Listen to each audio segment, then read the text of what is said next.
And Akhanda 2 shooting start అయిపోయింది. బాలకృష్ణ గారు కూడా షూటింగ్ లో జాయిన్ అవ్వడం జరిగింది. ఆయన పూలమాలలతో బోయపాటి శ్రీను వాళ్ళ టీం అంతా సత్కరించడం జరిగింది.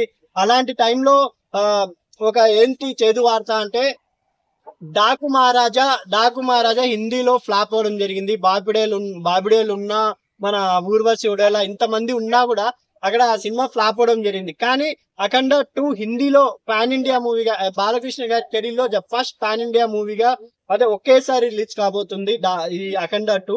ఎందుకంటే బోయపాటి శ్రీను గారికి ఒక దెబ్బ ఇప్పుడు. ఎందుకంటే డాకు మహారాజా ఇక్కడ హిట్ అయింది, తెలుగులో బ్లాక్ బస్టర్ హిట్ అయింది.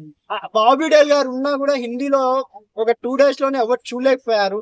కాబట్టి అంటే అఖండకి అయితే డబ్బింగ్ సింక్ కాక అఖండ సినిమా వెళ్ళిపోయింది. కానీ ఛానల్స్ లో వేసినప్పుడు చాలా మంది చూస్తున్నారు. ఇప్పుడు అఖండ 2 బోయపాటి శ్రీను దగ్గర ఉన్న బిగ్ ఛాలెంజ్ ఏంటంటే అఖండ 2 ఒక పాన్ ఇండియా మూవీ, డివోషనల్ అంటే శివుడు గారి గురించి కానీ దేవుడు గారి గురించి హిందీ వాళ్ళు కూడా చాలా ఎక్కువ చూస్తారు.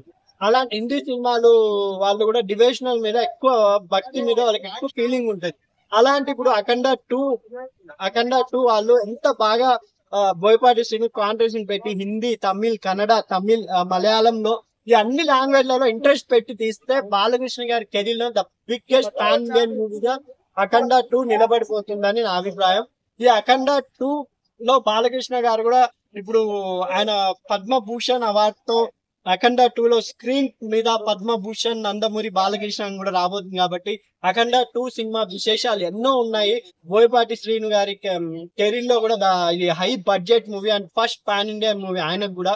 ఎందుకంటే ఆయన సినిమాలు సరైనడు గాని ఆయన సినిమాని స్కంద గాని ఇవన్నీ ఓటీటీలో చాలా బాగా చూస్తారు.